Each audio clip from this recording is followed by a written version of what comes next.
जय हिंद फ्रेंड्स, नमस्कार। डिफेंस अपडेट भारत में आपका स्वागत है।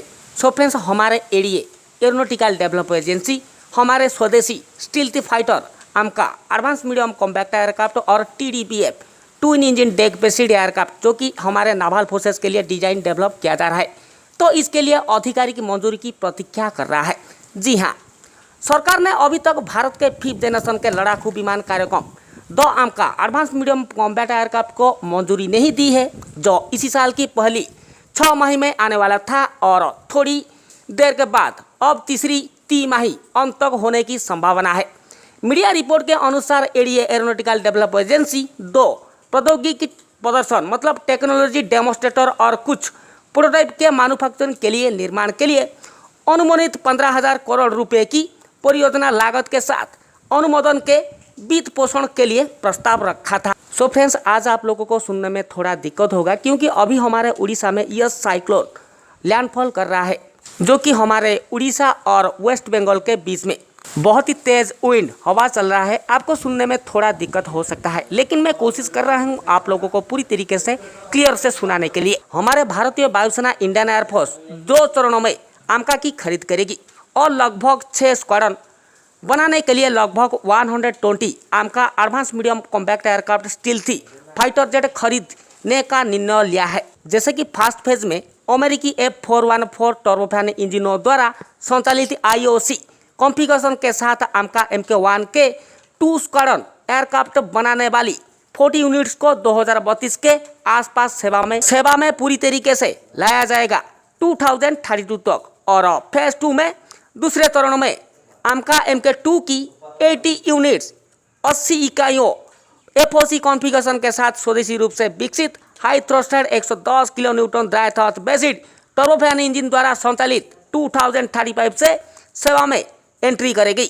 और यहां पर ध्यान रखें कि 2018 में हमारे एडीए को एरोनॉटिकल डेवलपमेंट एजेंसी को 200 करोड़ की राशि में सरकार से आमका कार्यक्रम के डिजाइन और रिसर्च के लिए बीज राशि प्राप्त हुई थी।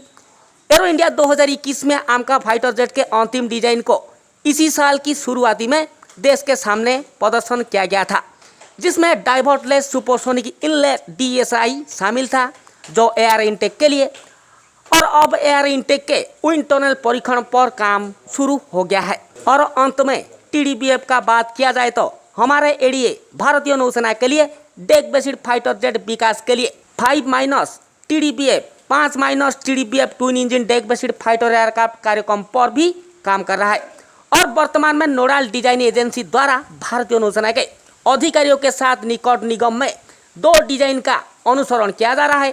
कार्यक्रम के लिए एडीए में प्रतिनियुक्त है। एडीए TDBF कार्यक्रम के लिए डिजाइन और विकास के लिए स्वीकृत बीज मतलब मूलधन का उपयोग कर रहा है।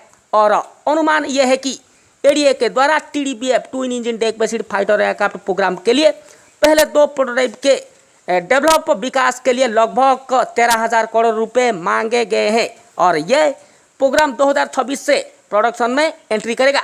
और यहां पर प्रोडक्शन डेट ये रखा गया है कि 2030 से 2030 से 2031 तक ये प्रोडक्शन शुरू किया जाएगा।